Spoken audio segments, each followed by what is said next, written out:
with me, we'll have a silent prayer to begin.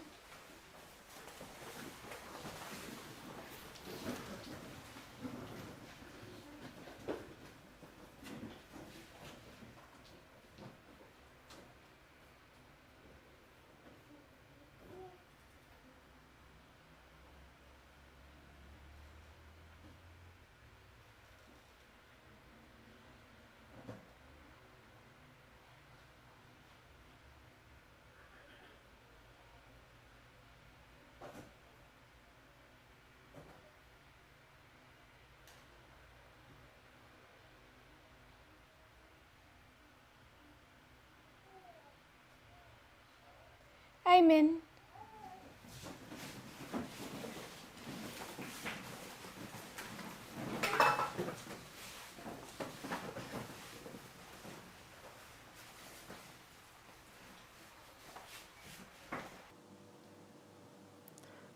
Alors, quelques personnes sont venues durant la semaine avec diverses questions.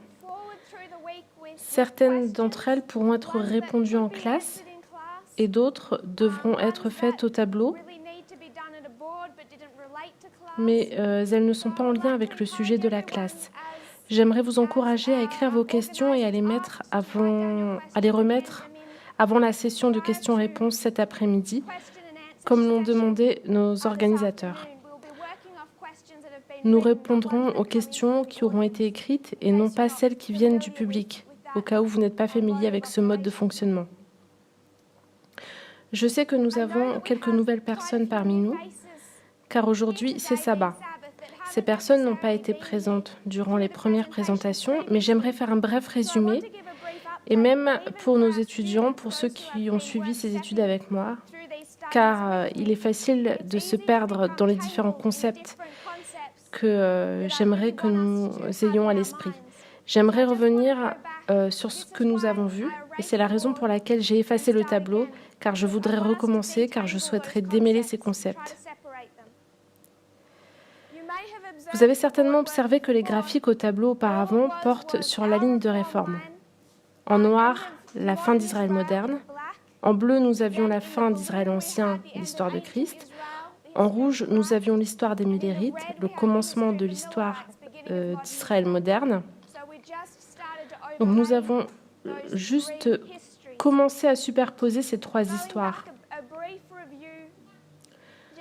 Nous ferons une brève révision des points que nous avons étudiés cette semaine. Nous sommes retournés dans nos lignes de réforme et nous avons regardé au schéma qui se répète. Si nous utilisons le modèle de l'agriculture, nous avons 4 dispensations. Labourage, première pluie, pluie de l'arrière-saison, moisson.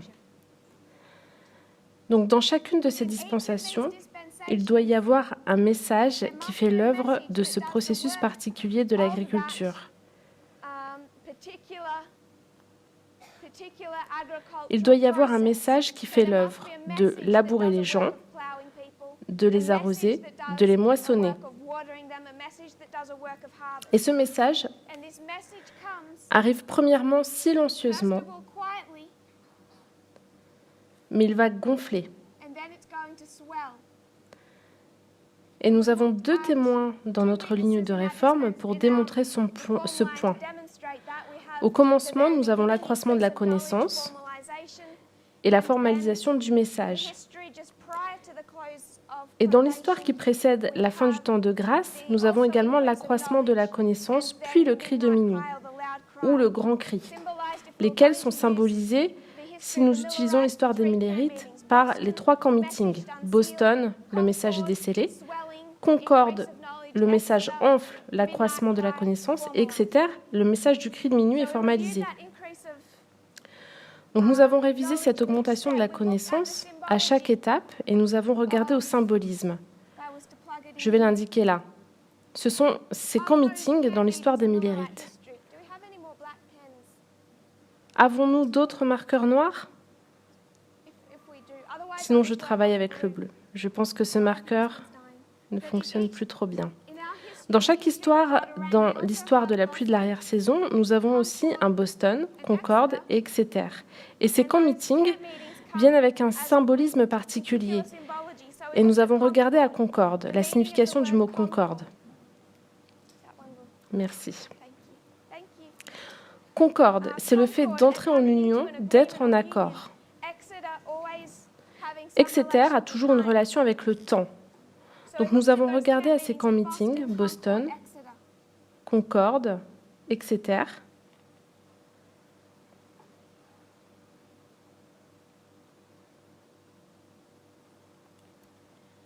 Dès que nous avons fait cela, nous avons regardé hier très brièvement, dans une seule classe, de quelle façon nous pouvons démontrer ces lignes de réforme à partir de l'histoire de Christ.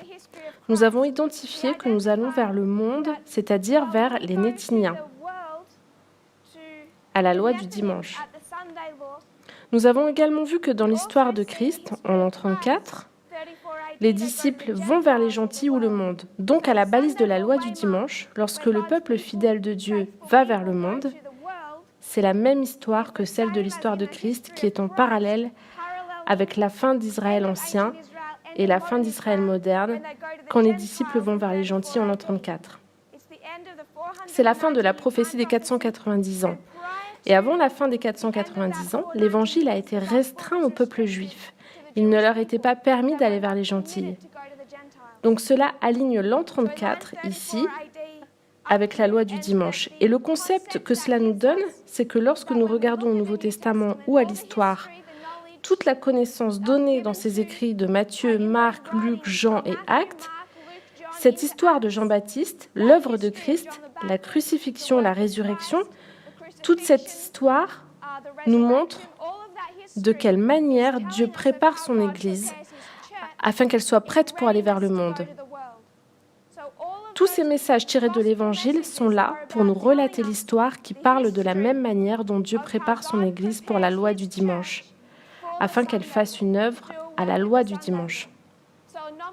Donc les adventistes nominaux qui ne comprennent pas cette histoire, cette ligne de réforme, attendent la loi du dimanche, ils sont semblables aux Juifs qui attendaient avec impatience l'an 34 en mettant de côté le ministère de Jean-Baptiste et celui de Christ. Et nous savons qu'ils auraient fait cela, et nous savons qu'ils auraient fait cela, ils seraient arrivés à l'an 34. À ce point-là, loi du dimanche. Que se passe-t-il pour l'institution? Elle est mise de côté, elle tombe. C'est Acte 27, le naufrage. C'est une révision de la façon dont nous avons révisé l'histoire de Christ. L'an 34, c'est là où les disciples vont vers le monde, mais nous avons observé qu'ils vont vers l'Église en deux étapes. Premièrement, Jean-Baptiste, puis Christ. Ils ont réalisé une œuvre dans la nation juive. Ils ont appelé les disciples. Sous le ministère de Jean, nous avons le baptême de Christ. Après le baptême de Christ, est-ce qu'il commence son œuvre? Non.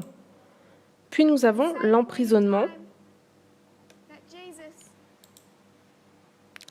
la mort de Jean, et en même temps, nous avons Jésus qui commence son ministère. Nous pouvons voir une transition dans les dirigeants ici.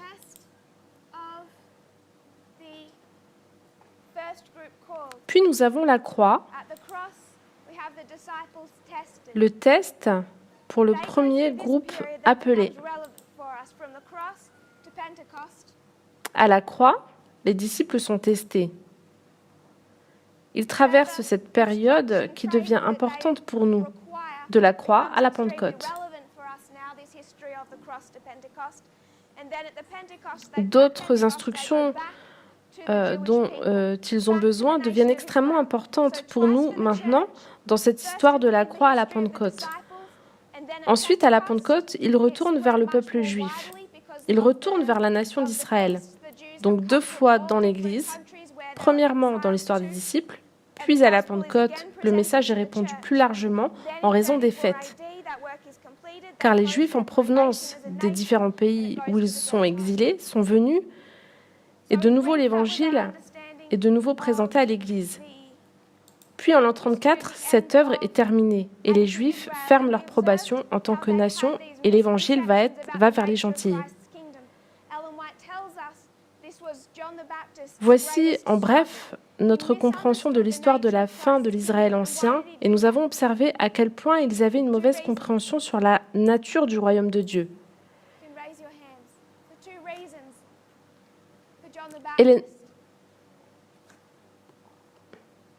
Ellen White nous dit que c'était la plus grande lutte de Jean-Baptiste. Il a mal compris la nature du royaume de Dieu. Et pourquoi ? Il y a 2 raisons. Levez votre main pour répondre. Les 2 raisons. Les 2 raisons pour lesquelles Jean-Baptiste s'est trompé sur la nature du royaume de Dieu. Frère Willy, pour quelle raison Jean-Baptiste a-t-il mal compris la nature du royaume de Christ ?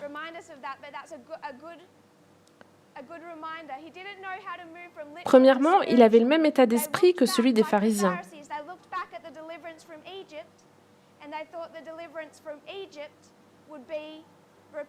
Je vais les mettre ensemble.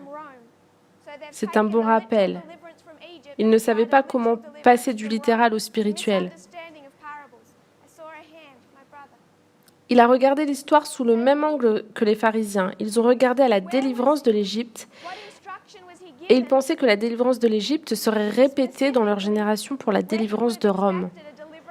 Donc ils appliquent la délivrance littérale de l'Égypte et l'appliquent pour la délivrance littérale de Rome. C'est une mauvaise compréhension des paraboles. J'ai vu une main levée. Mon frère ? Quelle instruction donnait-il particulièrement ? Quand s'attendait-il à être délivré de Rome ? Est-ce que quelqu'un se rappelle de ce dont nous avons parlé ?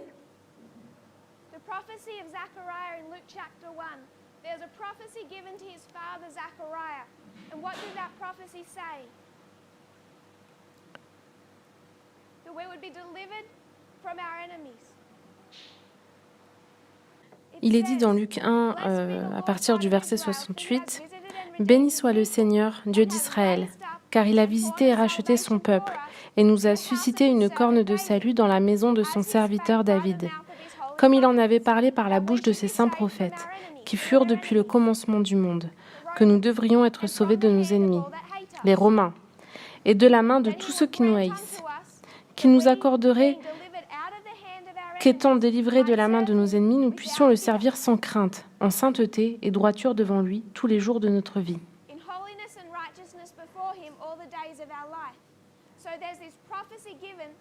Donc cette prophétie a été donnée et ils l'ont mal comprise.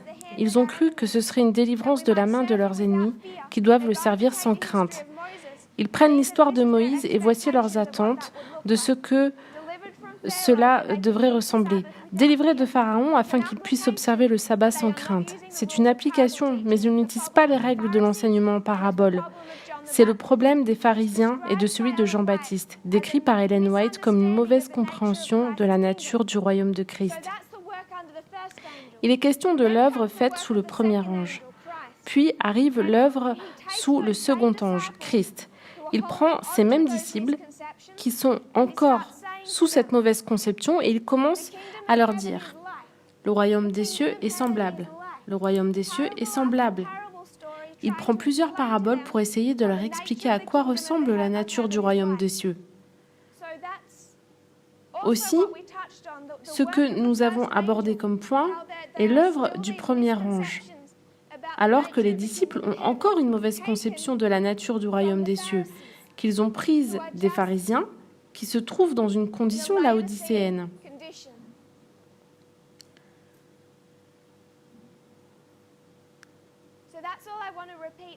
C'est tout cela que je voulais répéter au sujet de l'histoire de Christ.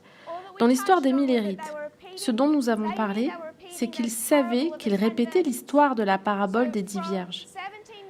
De 1798 à 1844, il y a un premier groupe appelé et formé. Oui.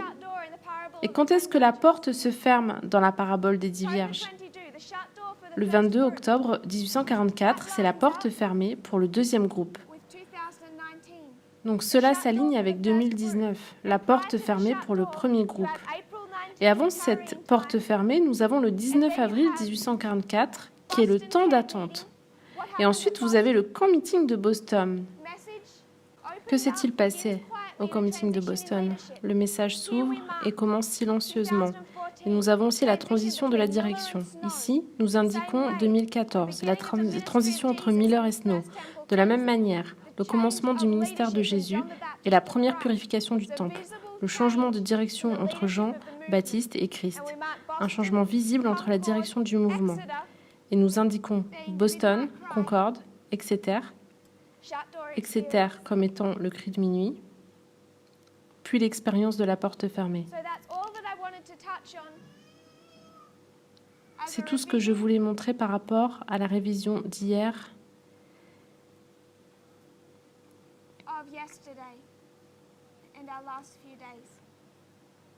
La révision d'hier et de nos derniers jours. Donc, dans la ligne des 144 000, il s'agit d'une dispensation du 11 septembre à la loi du dimanche. Dans cette histoire, nous devrions avoir un accroissement de la connaissance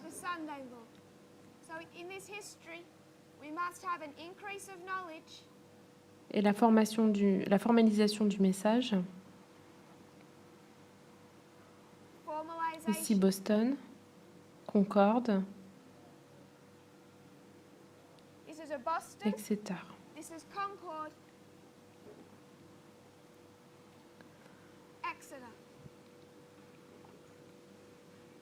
Nous avons discuté un peu au sujet de 2019. De quelle manière c'est devenu l'accroissement de la connaissance? Et ceux qui ont quitté ce mouvement, qu'ont-ils rejeté? 2 messages? Oui, le premier, le message de la loi du dimanche, et le second, l'égalité. Ils ont rejeté le message de la loi du dimanche et l'égalité. Et sur combien de lignes de réforme sommes-nous? Sur 2 lignes. La ligne des prêtres, l'accroissement de la connaissance, formalisation, et quel est le thème traité? L'égalité. La deuxième ligne, la ligne des 144 000 en 2019, l'accroissement de la connaissance, et c'est une augmentation de la connaissance sur quel sujet? La loi du dimanche. Est-ce que le focus du message est en avant ou en arrière?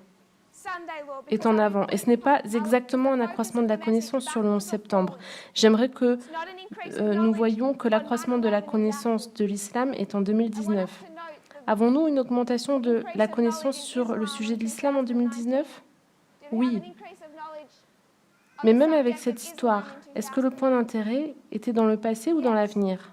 Dans l'avenir. Donc j'aimerais que vous vous souveniez qu'en 2019, nous n'avons pas uniquement une augmentation de la connaissance de la loi du dimanche. Il s'agit d'une augmentation de la loi du dimanche et également sur l'islam.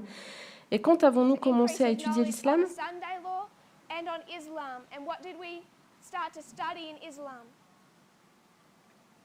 Qu'est-ce qui a été présenté au sujet de l'islam en 2019, mon frère?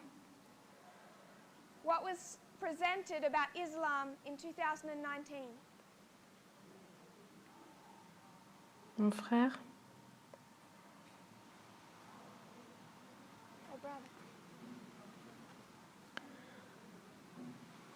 Pardon, la deuxième partie, qu'as-tu dit? La restriction de l'islam? Sorry, the second part, you said? Restraint of Islam?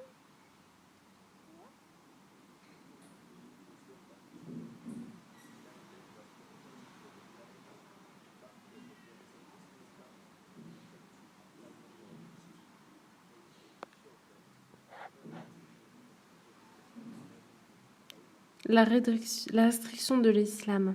Ce que nous avons compris en retournant dans l'histoire des Millérites, c'est de voir de quelle façon les Millérites avaient compris l'histoire de Daniel 11:40. Nous nous en souvenons tous maintenant puisque nous avons fait un rappel. Est-ce que quelqu'un n'est pas familier avec cette histoire? Je ne vais pas la faire maintenant. Je vais vous renvoyer vers la présentation, vers certaines présentations. Mais en 2019, nous avons une augmentation de la connaissance à la fois sur les lois du dimanche et sur l'islam, et sur la manière d'interpréter Daniel 11, et comment les mérites ont interprété Daniel 11. Donc en 2019, nous avons des sujets, et les gens ont rejeté plus d'un sujet parce que nous travaillons sur plus d'une ligne de réforme. Donc ceux qui ont rejeté le message de l'égalité sont aussi forcés de rejeter le message de l'augmentation de la connaissance qui est donné dans la ligne des 144 000, car ils sortent du chemin et tombent dans le monde méchant en dessous. Et si vous sortez du chemin, vous ne pouvez pas recevoir le message sur aucune des lignes. We're going to come back to 2019. Nous retournerons en 2019. What I wanted us to consider, Ce que j'aimerais que nous specifically considérions, review and consider, et particulièrement que nous révisions et considérions is dans how cette all of classe, this relates c'est to the de quelle Nephilim, façon tout cela est en lien avec les Néthiniens, et particulièrement dans l'histoire de 2014 à 2019.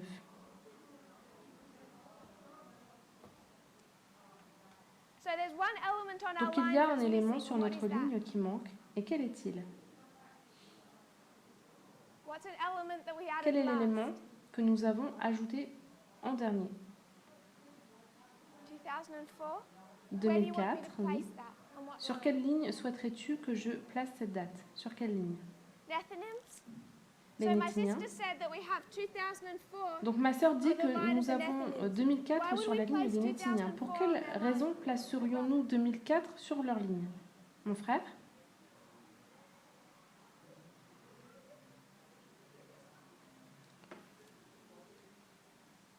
So you're talking about the Donc 10 tu years. parles des 10 ans qui Prior to précèdent 1989. 1989. Nous avons une histoire We have a 10-year de history. 10 ans. And what was the Quelle opportunity était given to l'opportunité donnée à Adventism? l'adventisme?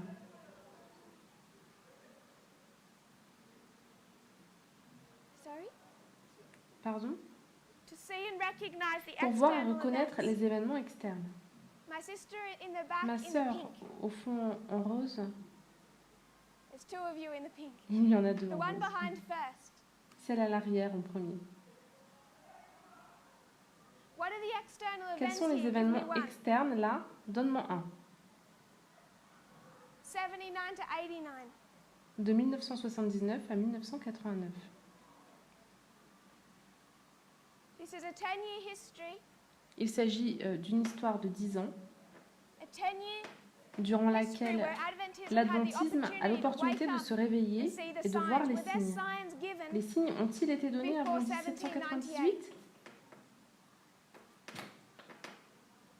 There were signs given, yes? Sun, Oui, moon and des signes stars. ont été donnés dans le soleil, les étoiles et la lune. There were signs Certains that se led up to sont passés avant. Il y a eu 1798. des signes qui ont conduit à There's 1798. signs that lead up to Il y a des signes qui ont 1989. conduit à And we mark a 10-year history 1989. where Et Adventism nous indiquons une histoire de 10 ans durant laquelle l'adventisme aurait pu voir ces signes et se préparer en anticipant le temps de la fin. 79 and 89. What occurred De, in these 17 10 years? de 1979 à 1989, que s'est-il passé durant ces 10 ans?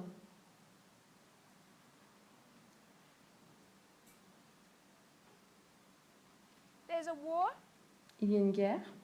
We know that in Nous savons 1798 qu'en there's been a war between 1798, il y a une guerre entre la France et la papauté. and in qu'en 1798 the papacy loses, 1798, yes?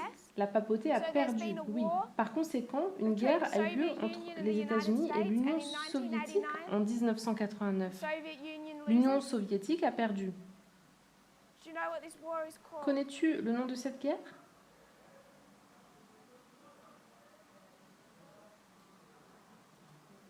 My sister in front. Ma if you sœur, wanna help. à l'avant, si tu peux bien l'aider. There's the Cold War, but then La there's guerre froide. specifically a 10-year war. Donc il y a la that guerre drains the froide. Soviet Puis de Union, façon and spécifique, one of the il y main a cette causes guerre of de it 10 is ans qui draine its l'Union collapse. soviétique et il s'agit d'une guerre des principales causes de son effondrement. Sorry? Pardon? Afghan war. Does that La bring back guerre the memory? d'Afghanistan. Est-ce que The cela t'aide à te Afghanistan souvenir? war La begins guerre in d'Afghanistan a 1979. commencé en The Soviet 1979. Union goes L'Union in and they soviétique decide to est entrée dans establish cette their guerre own proxy et a décidé government and d'établir prop it son up, and they propre end up in gouvernement de a proxy procuration war et cela a that généré une drains guerre de their procuration qui a resources to such an épuisé ses extent. ressources à un tel The point main cause que of cela their est devenu collapse. la cause principale de son effondrement. Of the Voici les 10 ans de la Afghanistan guerre de procuration afghane. proxy war. Another one, Une autre réponse? Sister Julie. Sœur Julie? Moral majority. La majorité morale.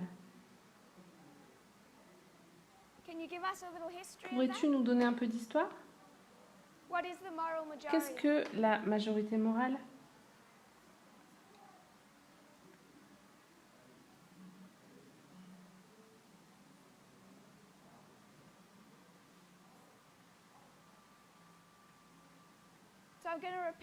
Donc pour la caméra, je répéterai ce que tu as dit et tu me diras si je peux ajouter autre chose. C'est une tentative d'imposer la moralité au gouvernement. Et c'est une contre-attaque contre les mouvements des droits civiques.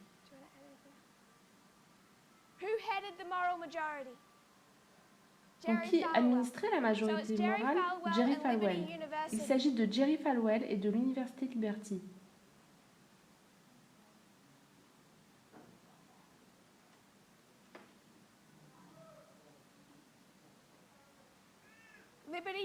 Donc, Liberty University est une université chrétienne. Ils se sont opposés à la déségrégation et au mouvement des droits civiques. Jerry Falwell a conduit les leaders évangéliques pour qu'ils trouvent leur voie politique. Ils ont formé leur majorité morale. Et c'est une organisation religieuse des dirigeants évangéliques, mais ils travaillent à travers les politiques et travaillent sur l'élection de leur première victoire réelle, celle de Ronald Reagan. Et après Ronald Reagan, ils ont approuvé George Bush père. Donc c'est un mouvement qui a du succès, car il a été en mesure de placer Reagan et Bush, et nous savons que ce sont les deux présidents que nous indiquons au temps de la fin, en 1989. Donc Jerry Falwell a dit maintenant, tout est en place, nous avons réussi notre mission, nous avons des évangéliques qui ont une voie politique et maintenant un gouvernement conservateur ou des politiciens en place qui pourront imposer leur moralité. Il s'agit de l'Église et de l'État qui se mettent ensemble au début de notre ligne de réforme. Nous savons qu'ils commencent avec une guerre dans la main et quand on arrive aux années de Bill Clinton et particulièrement Barack Obama. Donc nous avons cette histoire de 10 ans où il est donné aux prêtres l'opportunité de se réveiller. Donc c'est la ligne des prêtres.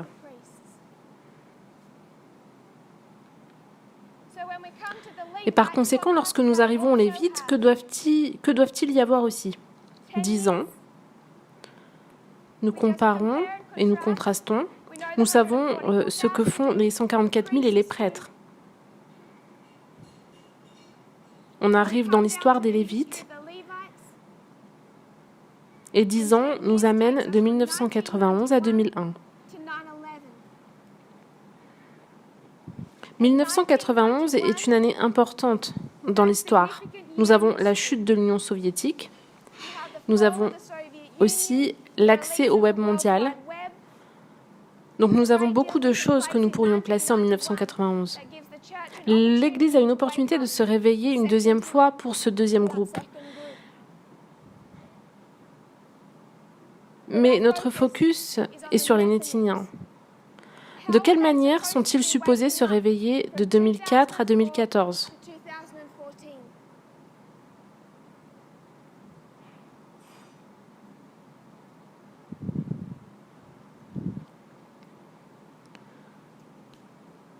Donc, de 2004 à 2014, ils doivent être agités ou réveillés. De 2014 à 2019, ils ont une augmentation de la connaissance et elle a été formalisée. Et il s'agit de l'histoire de leur labourage.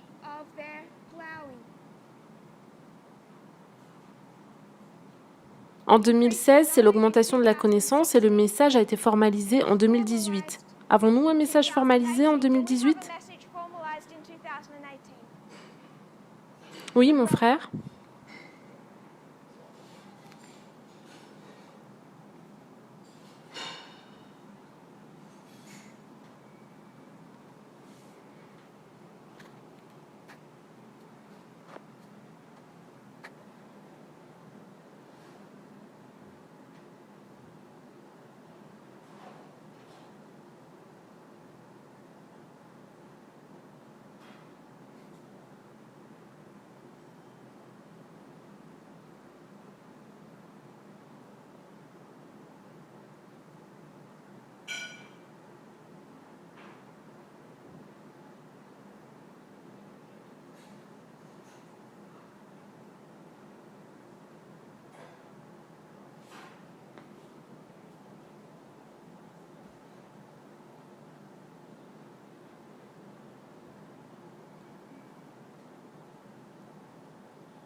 Donc oui, je pense qu'il y a une pertinence à l'introduction de YouTube en 2004 et que nous pouvons placer, et c'est une pensée différente qui nous amène dans des directions différentes. Si nous commençons à tracer ces avancées technologiques et comment elles sont connectées à des lignes de réforme, nous savons comment. Si nous retournons dans la réforme protestante, nous avons l'introduction de la presse au bon moment quand ils en ont besoin. Et comme notre frère l'a dit en 2004 au YouTube, ces choses deviennent importantes. À quel moment Wikipédia est sorti? Le 15 janvier 2001. Donc nous avons à chaque balise et nous pouvons connecter cette augmentation de connaissances technologiques.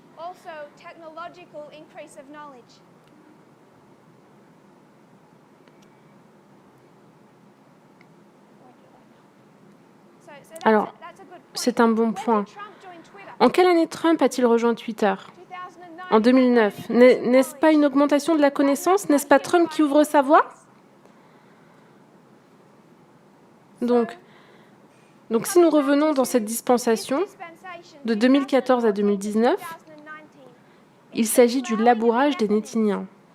Et j'aimerais que nous nous focalisions durant un moment sur ce à quoi cela ressemble, parce que nous savons que l'histoire du labourage est dans la même histoire que notre pluie de l'arrière-saison. Et je veux m'assurer que nous connectons bien les deux.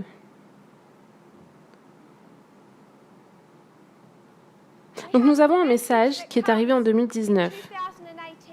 Quel est ce message? Je vais prendre cette histoire, celle des prêtres et des Nétiniens, et la dessiner ici. Car j'aimerais que nous nous focalisions sur ce que nous faisons ici. En 1979, nous avons nos 10 ans.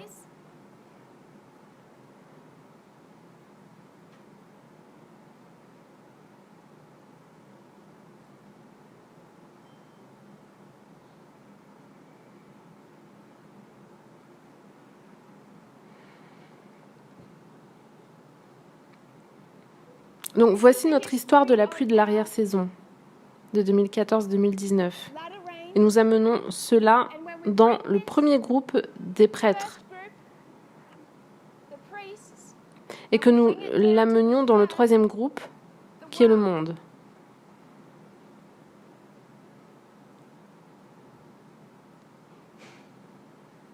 Donc ce groupe a commencé de 2014 à 2019. Mais il doit aussi avoir une histoire de 10 ans à partir de 2004.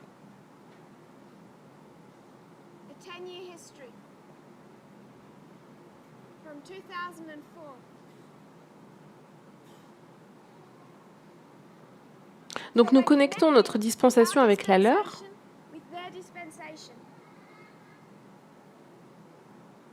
Donc tout ce que nous faisons ici, c'est une révision de l'étude d'hier, parce que nous avons regardé à notre dispensation. Donc nous identifions la sortie d'un message, une augmentation de la connaissance, en 2016, formalisée dans le message de 2018. Donc dans cette histoire, nous avons fait la révision de 2 sources d'informations. Dans chacune des dispensations, nous avons 2 sources d'informations. Chaque message qui est décelé arrive avec son propre test. Nous voyons cela dans le labourage. La première pluie, la pluie de l'arrière-saison. Et il s'agit d'un test. Vous n'avez plus qu'un seul choix. Vous ne pouvez pas être testé si vous avez uniquement un seul choix. Par conséquent, il doit y avoir une réponse correcte pour un test et une réponse incorrecte pour un test. C'est aussi simple la façon dont deviennent les 2 sources d'information. Nous savons que lorsque nous arrivons en 2018, dans notre histoire, nous avons 2 sources d'information. L'une est fausse et l'autre est vraie. Lorsque nous avons parlé de ce message aux États-Unis, quelle était la date en 2018? C'était le 3 octobre 2018. Donc nous sommes retournés dans l'histoire du monde.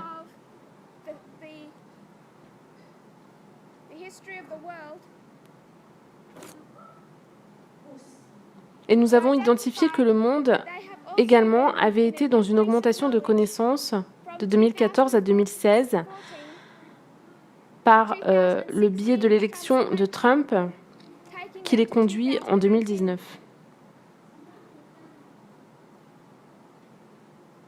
Donc nous avons une porte fermée, la fin du temps de grâce pour les prêtres. Mais c'est également un test, une porte fermée pour les Nétiniens. Si vous ne pouvez pas bénéficier du premier ange, pouvez-vous l'être par le deuxième ange? Donc de quelle manière le premier ange vous teste-t-il? Est-ce que le premier ange vous teste? Oui, car si vous échouez au premier test du premier ange, vous ne recevez pas le second. Donc par conséquent, c'est un test pour nous, mais également pour eux, les Nétiniens. Cela signifie qu'ils doivent aussi avoir deux sources d'informations. Ils doivent être en mesure soit d'échouer ou de réussir ce test. Donc c'est à ce moment-là que nous avons regardé l'information reçue par les Nétiniens. Le 3 octobre est notre message du cri de minuit. Au cinéma aux États-Unis, à la fin du mois de septembre et au début d'octobre 2018, il y a deux documentaires différents qui ont été partagés. L'un d'entre eux s'appelle « La prophétie de Trump ». Et que dit ce documentaire au sujet de Donald Trump?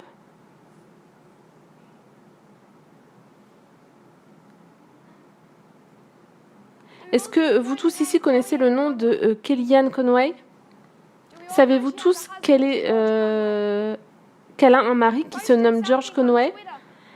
Elle a posté quelque chose sur Twitter la nuit dernière, ce matin, qui est intéressant de regarder. Une personne intéressante à suivre. Si vous n'êtes pas affecté par le langage, car il y a quelques jurons qui, presque tous, sont issus de Trump.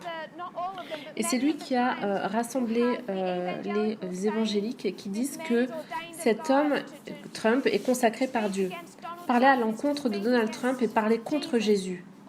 Toutes ces déclarations, il les a rassemblées aux déclarations collectées par une personne et il les partage dans ce clip de 30 secondes et c'est vraiment intéressant. Mais certains de ces concepts sont partagés dans la prophétie de Trump. C'est en octobre 2018, le 3 octobre 2018, que le message est donné au mouvement. Le 2 et 4 octobre, la prophétie de Trump est sortie au cinéma aux États-Unis et dit que Donald Trump est le roi Cyrus. Il est prophétisé comme étant le président que Dieu a choisi pour son peuple pour le ramener à la moralité et à nos racines protestantes.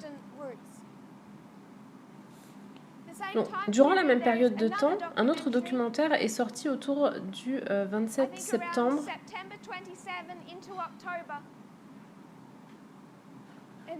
Et il s'agit ici de Michael Moore. Fahrenheit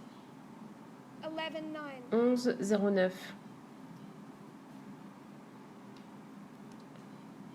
Donc, que vous ayez vu ou non le documentaire de Michael Moore,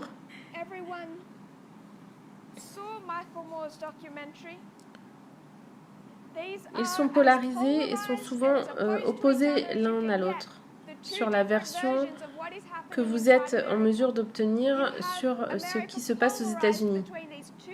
Vous avez l'Amérique polarisée sur ces deux points de vue. Et j'aimerais souligner qu'il s'agit de Michael Moore. Et dans le documentaire Fahrenheit du 1109, que dit Michael Moore?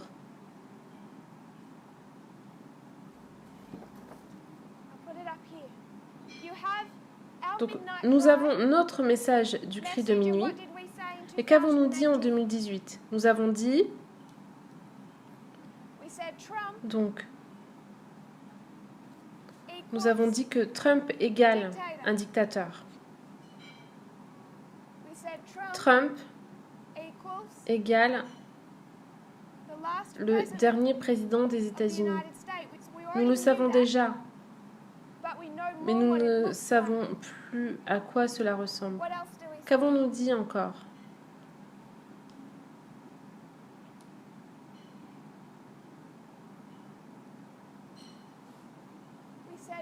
Nous avons dit que Trump est égal à Hitler. Nous sommes devenus plus spécifiques. Donc mon frère,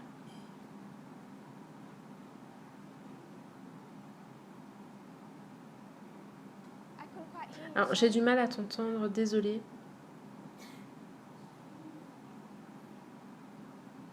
Oui, oui, il est connecté à l'immigration.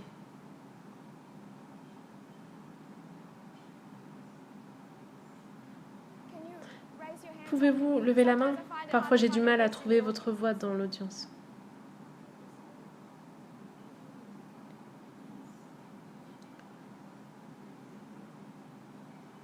Alors Trump dans la presse. Quelle date attendons-nous? Le 9 novembre. Et finalement, où avons-nous dit que tout cela avait commencé? La cause va nous conduire à un effet. En 2014, la cause, 2016, l'effet.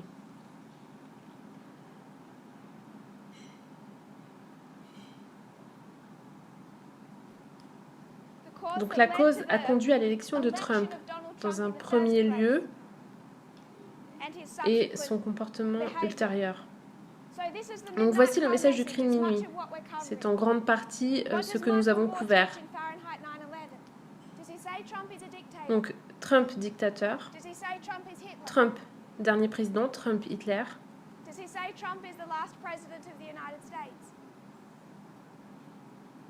Donc il ne peut pas regarder de l'avant car les Nétiniens n'ont pas la prophétie, mais il souligne le 9 novembre. Et quand dit-il que tout cela commence? En 2014, lorsqu'il a discuté du sujet de Flint, Michigan. A-t-il parlé du comportement de Trump envers la presse? Donc je ne suis pas sûre sur ce point, mais un frère l'a mentionné. Mais je le mets pour ceux qui l'ont vu récemment. Donc en effet, nous voyons que ce dont Michael Moore fait mention dans le documentaire Fahrenheit 9 novembre, il ramène les Nétiniens vers le 9 novembre.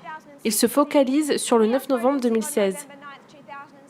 Donc nous sommes focalisés sur le 9 novembre 2016, mais nous avons la possibilité de la prophétie, donc nous pouvons la projeter vers 2019, ce que nous avons fait. Mais nous voyons que ce message que possède Michael Moore, la formalisation du message aux Nétiniens, est le même message qui leur a été donné que nous avons reçu essentiellement. Donc qu'est-ce qui nous teste? De 2014 à 2019, c'est le même test essentiellement que celui des Lévites et des Nétiniens. C'est le même test pour les trois groupes. Nous avons été testés sur l'égalité, sur la façon dont nous avons répondu aux questions du racisme et du sexisme et aussi sur le nationalisme et l'immigration. Donc de la même manière qu'ont été testés les Nétiniens et sur la façon dont ils ont répondu au sexisme, au racisme et au nationalisme, à l'immigration et à toutes ces questions, notre sujet prophétique était également leur sujet et ils étaient contraints d'être confrontés purement au travers des événements externes. Une question ou pensée en relation avec ce point?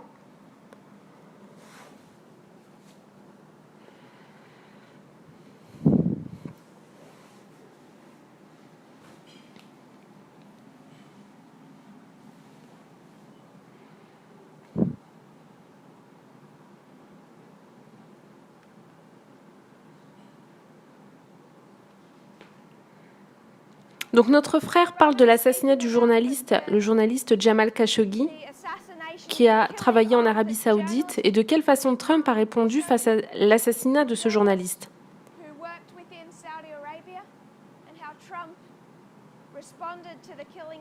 Donc 2014, c'est une loi du dimanche que nous voyons passer. Les pays, les uns après les autres, sont tombés dans la loi du dimanche. Ils ont élu eux-mêmes leur propre Donald Trump. Les pays seront plus hardis pour attaquer les journalistes, pour devenir nationalistes et travailler avec leur propre version de l'Église et de l'État. Si vous souhaitez voir une vision intéressante de cela, il vous suffit de regarder à l'Inde. Ce n'est pas le christianisme et le gouvernement qui se mettent ensemble. Oui, mon frère.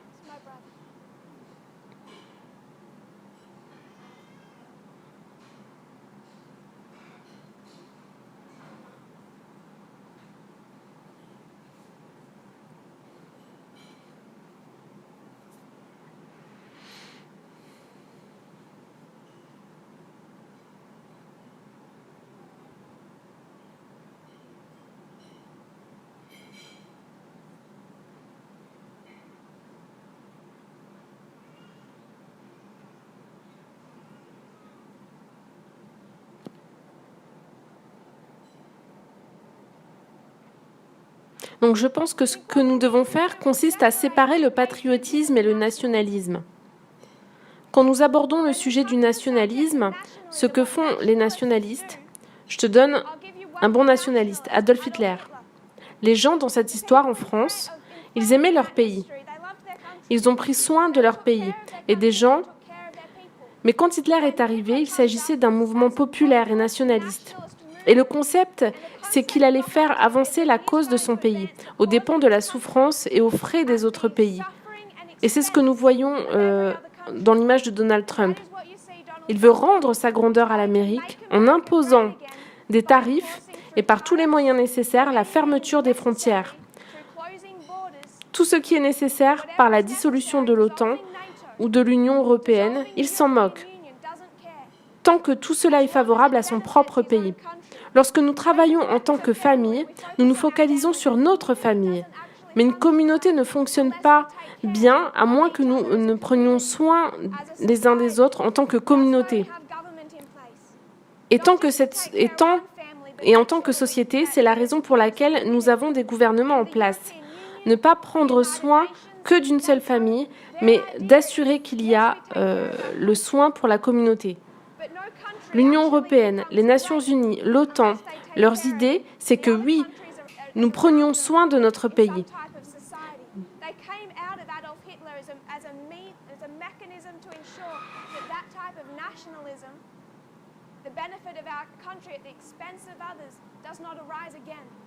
Mais aucun pays ne devient grand à moins qu'il ne prenne soin des autres pays, qui sont à son tour dans un certain type de société.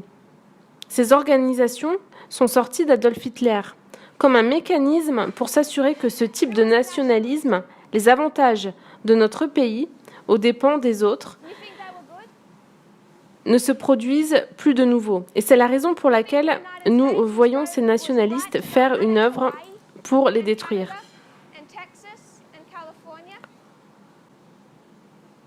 Qui était un nationaliste ? Tu penses qu'ils étaient bons ? Tu penses que les États-Unis avaient raison de venir et d'annexer Hawaï et le Canada et le Texas et la Californie ? Il y a une raison pour laquelle Obama n'utiliserait jamais le mot nationalisme. Il y a une raison pour laquelle tu n'entendras pas Obama déclarer être nationaliste. Ce mot, ce que tu as fait, tu dis le nationalisme et tu le lis avec le patriotisme. Mais il ne s'agit pas de la même chose. Obama dirait je suis un patriote, je ne suis pas un nationaliste. Car le nationalisme est un terme qui parle du concept de donner des avantages à un pays au détriment des autres. Les pères fondateurs aux États-Unis n'ont pas fait cela à l'origine. Ils pensaient que les États-Unis ne devaient pas interférer dans les affaires étrangères. Ils n'auraient pas fait la guerre à l'Irak. Ils ne se seraient pas devenus colonialistes, ce qui n'a pas duré longtemps. Mais quand on atteint les années 1840, 1844, à la fin des années 1800, ils ont gagné le Texas, le Canada, Hawaï, les Philippines. Ils ont voulu devenir nationalistes déjà dans cette histoire. Je ne vais pas continuer à débattre de ce thème avec toi, car tu nous fais sortir de notre chemin, mais fais une étude sur le nationalisme. La raison pour laquelle l'Union européenne et les Nations unies ont vu le jour, c'est pour protéger le monde contre les nationalistes. Tels qu'Hitler, qui ont décidé qu'il allait tirer avantage de leur propre pays, oublient Hitler et retournent vers Kaiser Wilhelm, le colonialisme qui veut le lieu au soleil au détriment des autres pays. Et que se passe-t-il ? Il ne s'agit pas uniquement de Donald Trump que fait Jair Bolsonaro. Je rendrai mon pays grand à nouveau aux dépens de qui ? Que se passe-t-il pour les feux de l'Amazonie ? Et ils ont répondu, qu'importe, cela aide mon économie. Que m'importe ce changement climatique ? Que m'importe ce qui arrive ? Que fait la Grande-Bretagne ? L'Union européenne m'importe peu. Que m'importe le fait de travailler ensemble ? C'est en dehors de l'Union européenne que nous pouvons nous établir. Et c'est la même chose que nous voyons. Désolé, avec Modi en Inde. Que m'importe les autres religions ? Que m'importe les autres pays ? C'est la marque spécifique du nationalisme que nous voyons monter à partir de 2014. Trump est le premier et jamais vous n'aurez entendu Obama et d'autres faire une référence de leur personne à un nationaliste, car ils connaissent les implications à l'énoncé de ces mots. Et lorsque Trump s'est levé et a déclaré être un nationaliste, et je vais porter cela avec fierté, il l'a dit avec force, car il savait le message qu'il envoyait aux gens. Il savait qu'il transmettait un message. Et quand il a prononcé ces mots, quelle a été la frappe de retour d'Obama et de ceux qui savaient ce qu'il était en train de dire ? Comment ose-t-il, Trump, s'appeler un nationaliste ? Car ce n'est pas ce que nous sommes en tant qu'Américains. C'est un terme qui a divisé et tout le monde sait que ce n'est pas un bon terme à utiliser. Donc retournons à notre sujet maintenant. En 2014, nous voyons le commencement du gonflement de ce qui va commencer à conduire à l'élection de Donald Trump à partir de 2015. Sa campagne présidentielle en 2016, son élection, nous pouvons tracer 2017-2018, la bataille d'Héraklée, commençant à renverser les autres branches du gouvernement américain. Puis nous arrivons en 2019. Et ce que j'aimerais que nous voyions, c'est ce qui a testé les prêtres dans la première histoire est la même chose qui se trouve dans notre message de la pluie de l'arrière-saison. Et c'est ce qui a testé le monde dans leur histoire de leur labourage. Est-ce que nous pouvons voir cela ? Nous pouvons voir cela ? Donc nous avons aligné notre message du cri de minuit, notre vision de ce qu'est Trump, de ce qu'il a fait, de la question sur l'égalité et le nationalisme, qui est la même question qui a divisé et polarisé l'Amérique en deux camps séparés. Donc, la même façon que nous sommes testés sur ces questions à travers des événements purement externes, les Nétiniens sont divisés et testés. Est-ce que nous pouvons voir cela ? Lorsque nous regardons le labourage des Nétiniens,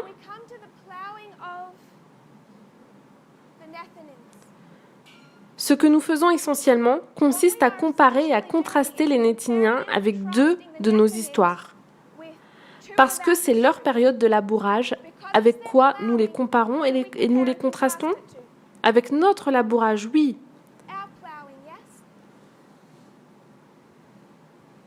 Et c'est le point que j'aimerais que nous ayons à l'esprit et que nous gardions. Et ensuite, que nous puissions être affermis dessus. Le labourage des Nétiniens, nous pouvons le comprendre en comparant et contrastant avec deux de nos histoires. Premièrement, avec notre histoire de labourage de 1989 à 2001. Et deuxièmement, avec notre propre dispensation de la pluie de l'arrière-saison de 2014 à 2019. Est-ce que cela a du sens pour tout le monde ? Comparer et contraster le labourage des Nétiniens. Si nous voulons comprendre le commencement de leur ligne de réforme, nous devons comparer et contraster avec le commencement de la nôtre de ligne de réforme, celle des prêtres, mais aussi la comprendre, la comparer, la contraster avec l'histoire de notre période de la pluie de l'arrière-saison. Est-ce que cela a du sens ? Donc, dans l'histoire de septembre à octobre, il y a eu l'école d'Arkansas et nous avons vu démontrer deux sources d'informations. Le mois de septembre et d'octobre pour les Nétiniens. Comparer, contraster. Deux sources d'informations. Oui, donc la bonne source d'information donne le même message que le nôtre, oui. Mais nous ne faisons pas que cela. Nous devons revenir et le comparer et le contraster avec notre période de labourage. Et avant notre labourage, il y a une histoire de 10 ans. Et ensuite, la montée d'un messager. Donc de 1979 à 1989, 10 ans d'histoire où l'Église a une opportunité de voir les événements externes et de se réveiller. Donc par conséquent, le monde, à savoir les Nétiniens, doivent avoir une période de 10 ans de 2004 à 2014. Et j'aimerais vous rappeler un point. Lorsque nous parlons de l'externe, de deux sources d'information, Fox News, CNN, c'est pour qui? À qui cette information va-t-elle bénéficier? Levez la main.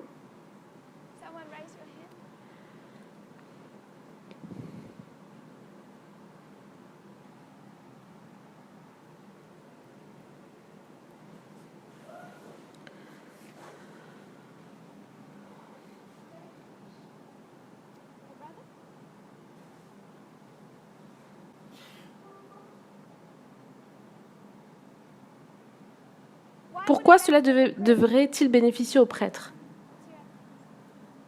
Quelle est ta preuve? Donc, où vois-tu les deux sources? 1996, nous voyons CNN et Fox. CNN est juste un titre.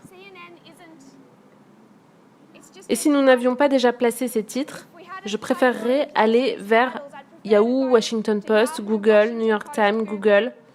Google ne serait pas une source d'information, mais tout comme YouTube. Il devient important. Mais Yahoo, Washington Post, Google, New York Times, ces articles vont en ligne. Et nous plaçons 1996 et nous voyons aussi Fox News qui commence en 1996. Donc, il est vu que ces deux sources externes, soit elles sont pour Trump, soit elles polarisent Trump ou sont contre lui. Elles sont présentes aussi pour fournir aux prêtres leur compréhension sur ce qu'il se passe et leur permettre de comprendre ces deux sources externes. Est-ce que cela a du sens? Donc, par conséquent, lorsque nous arrivons à Michael Moore, je suggérerais que c'est la même chose. Il est là pour donner des avantages aux deux. Les prêtres doivent le voir et comprendre qui il est. Nous devrions avoir cette clarté. Il en est de même pour les Nétiniens. Donc, quand Michael Moore a fait son premier documentaire en 1989, Michael Moore a fait ses débuts éditoriaux au début de 1989. Et comment s'appelait ce documentaire? Roger et moi. Et ce documentaire portait sur une crise qui avait lieu dans cette ville. Dans quelle ville, pardon? C'était sur une crise qui avait lieu dans la ville de Flint, Michigan. Flint, Michigan est sa propre ville. C'est là qu'il est né et qu'il a grandi. Donc en 1989, où il a sorti son premier documentaire sur Flint, Michigan, le premier documentaire à Flint, Michigan en 1989,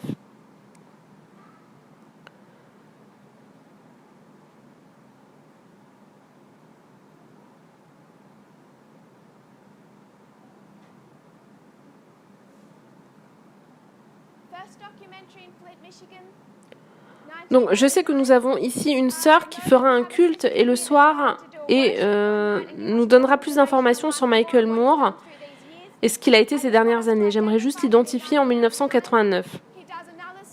Donc, il a produit un documentaire important. Il s'agit de Fahrenheit du 11 septembre. Qu'est-ce que Fahrenheit 9/11? Quand est-ce que ce documentaire est sorti? En 2004. Donc, par conséquent, ce documentaire a pour but de réveiller les Nétiniens. De quoi parle-t-il, Fahrenheit 9/11? Il parle de la raison de la guerre en Irak, de la corruption de George Bush. Il n'aurait pas dû être président, il a gagné de façon illégale.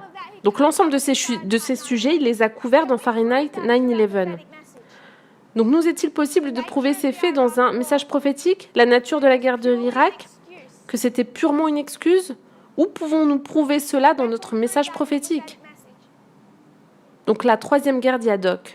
S'il nous fallait retourner dans les guerres que nous avions étudiées durant les 18 derniers mois, nous pourrions démontrer l'exactitude de Fahrenheit 9/11. Nous pourrions démontrer que George Bush a été un président illégitime. Donc dans Daniel 11, qui alignons-nous avec George Bush? Le fausse merdis, un imposteur. Donc prophétiquement, nous pouvons justifier le message de Michael Moore. Oui. Prophétiquement, nous pouvons le justifier là, en 2004. et en 2018, Fahrenheit 9/11 et Fahrenheit 11/9. Ils ont eu une histoire de 10 ans pour se réveiller. Ils voient la guerre d'Irak, la corruption dans le Parti républicain. Donc je laisse cela et nous continuons. Mais les Nétiniens ont cette histoire de 10 ans. Puis, lorsque nous arrivons dans la formalisation de leur message, dans l'histoire de leur labourage, en 1996, nous avons le magazine Temps de la Faim. Et eux qu'ont-ils ? Ils ont Fahrenheit 11/9. Donc il y a un mouvement qui commence là. Un mouvement de prêtres, oui. Ce n'est pas qu'un seul homme. Ce n'est pas que l'ancien Jeff. Il s'agit du mouvement qui s'élève. Donc par conséquent, lorsque nous allons dans la ligne du monde, qu'est-ce qui commence là ? Je sais qu'il n'existe qu'un seul mouvement lorsque nous parlons de la ligne de réforme, mais j'aimerais séparer cela de notre esprit. Il y a un mouvement de prêtres et un mouvement qui enfle, ici, composé de Nétiniens qui viendront nous rejoindre dans leur moisson, n'est-ce pas ? En effet, nous avons un mouvement de prêtres et nous avons un mouvement de Nétiniens qui enfle, qui s'élève, et il ne s'agit pas uniquement de Michael Moore. Quelle est l'autre personne dont nous avons parlé ? C'est Alexandre Ocasio-Cortez. Quand est-ce qu'elle est née ? Le 13 octobre 1989.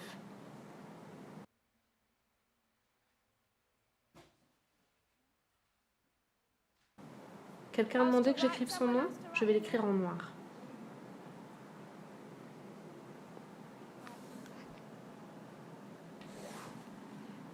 Donc, Alexandria Ocasio-Cortez. Elle est née le 13 octobre 1989.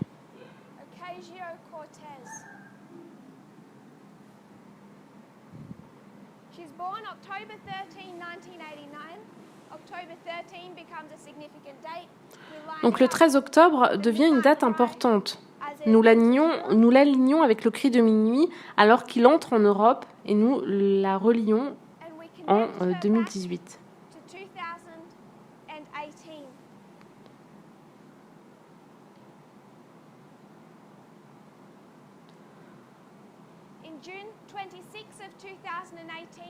Donc en juin 2018, elle bat le candidat Joe Crowley.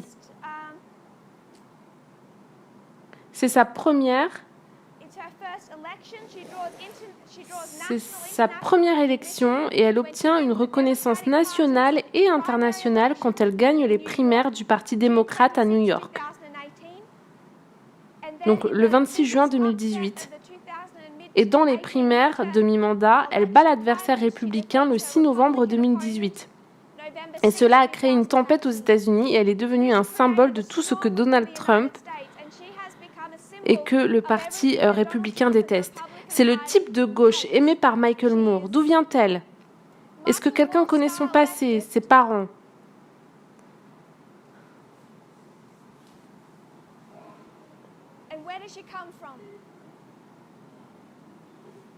D'où vient-elle ? Donc, est-ce que quelqu'un connaît son passé, ses parents ? Donc, ses parents étaient des immigrants en provenance de Porto Rico. Donc, pour Donald Trump et ses supporters, elle représente tout ce qu'ils détestent, tout ce à quoi ils sont opposés. Premièrement, elle vient de parents d'immigrés. Deuxièmement, elle n'est pas véritablement blanche. Troisièmement, c'est une femme. Donc elle devient le centre d'attention de tout ce qu'ils détestent. Puis nous avons parlé de tous ceux qui sont alliés avec elle, connus comme Squad, d'autres immigrants. 2 d'entre elles sont musulmanes. Elles sont devenues l'attention d'une haine extrême. Et nous pouvons placer sa montée en 2018 en lien avec Michael Moore et la montée de ce mouvement qui est diamétralement opposé et dans l'opposition envers Donald Trump. Avez-vous des questions, des pensées ? Je sais que nombreux d'entre vous ne sont pas familiers avec elle. Oui, mon frère. Pardon ? Oui, le 13 octobre 1989.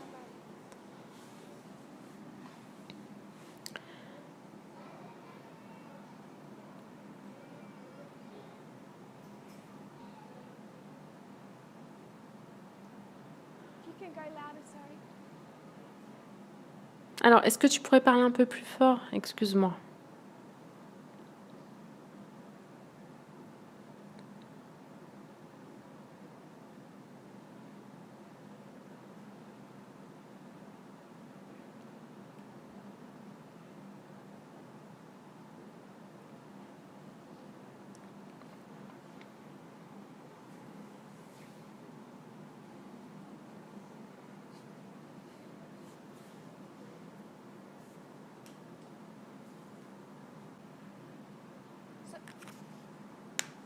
Donc, ils sont déjà sur le bon chemin, n'est-ce pas?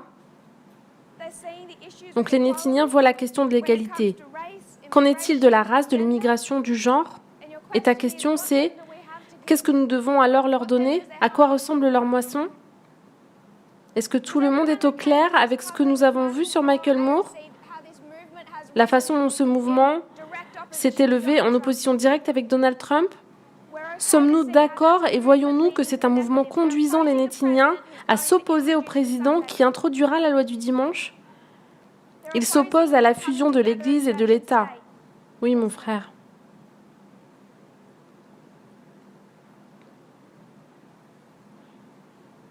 Donc oui.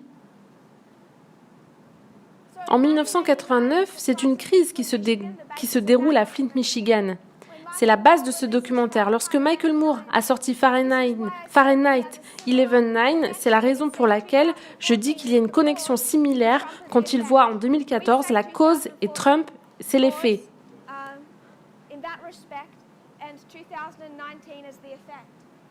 Et nous disons qu'en 2014, la cause dans cette perspective et 2019, c'est les faits. Et lui, il fait la même chose parce qu'en 2014, il y a une crise à Flint, Michigan, où les sources d'eau ont été changées. L'eau de la ville a été contaminée avec des quantités de plomb toxiques et cela a créé une grande colère. Et il souligne dans cette histoire qu'Obama n'a pas bien géré cette situation. Et il voit cela comme étant la montée populaire qui a conduit Donald Trump. Donc nous voyons également une crise ici à Flint, comme notre frère nous l'a rappelé. Il relie cela avec la montée de Donald Trump.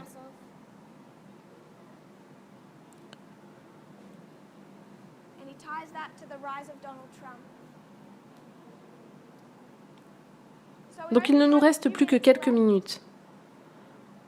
Est-ce que nous avons des questions sur ce qui a été présenté jusqu'ici? Est-ce que cela a du sens? Nous avons comparé et contrasté l'histoire des Nétiniens, leur labourage avec notre propre labourage.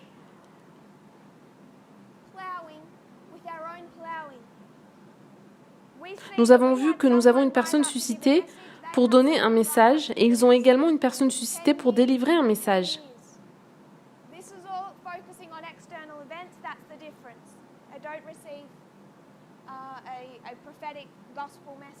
La différence, c'est que la ligne des Nétiniens est axée que sur les événements extérieurs. Ils ne reçoivent pas de message prophétique de l'Évangile. Nous avons également comparé et contrasté notre pluie de l'arrière-saison avec leur labourage. Nous avons deux sources, en septembre et en octobre, et à travers ces deux mêmes sources, nous avons été divisés sur les mêmes questions.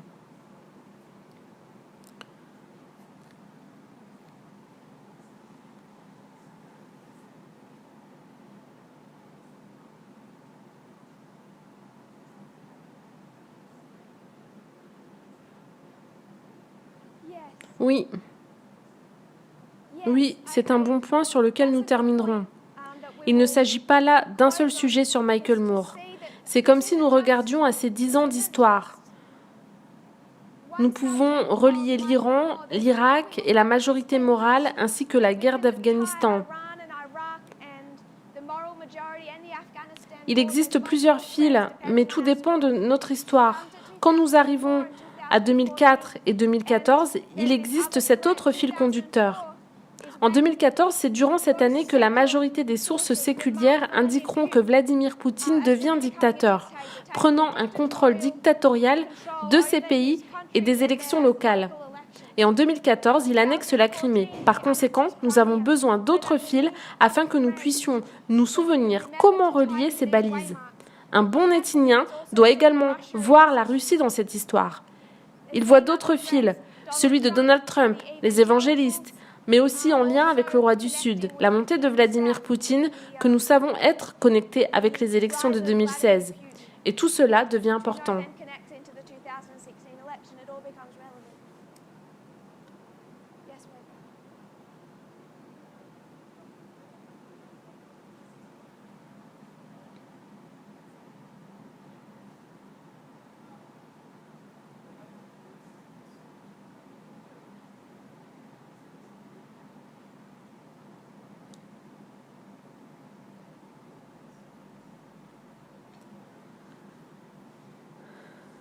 Donc, Alexandra Ocasio-Cortez travaille en étroite collaboration avec un autre homme.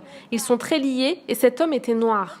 Dans la montée, vous avez une femme et un homme noir. Donc, je suggérerais, oui, vous pouvez la voir avec Alexandra Ocasio-Cortez et sa propre équipe. Je pense que son porte-parole, il était très proche.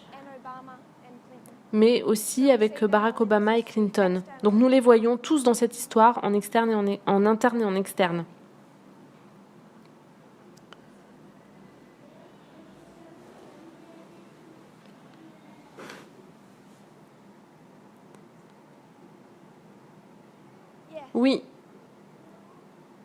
Oui, nous pourrions aborder ce point, mais il nous faut ajouter une logique supplémentaire. Donc nous savons que leur ligne de réforme s'étend, c'est leur labourage, suivi de leur première pluie, puis leur pluie de l'arrière-saison, pour finir par leur moisson. La question sur laquelle j'aimerais que nous réfléchissions tous, et nous reviendrons sur cette question que précédemment a posée le frère, sur ce à quoi ressemble la moisson des Nétiniens, qu'est-ce que nous leur apportons. Je sais que ce qui se dit dans le mouvement en ce moment sont plusieurs concepts et idées qui ne se passent pas dans la moisson des Nétiniens, et notre rôle à jouer. Je ne poserai pas la question maintenant, car nous n'avons plus le temps, mais j'aimerais que nous réfléchissions sur la question et lorsque nous nous retrouverons, nous partagerons nos pensées. Nous regarderons à d'autres réflexions concernant leur moisson. Pouvez-vous vous mettre à genoux avec moi? Nous terminerons par la prière.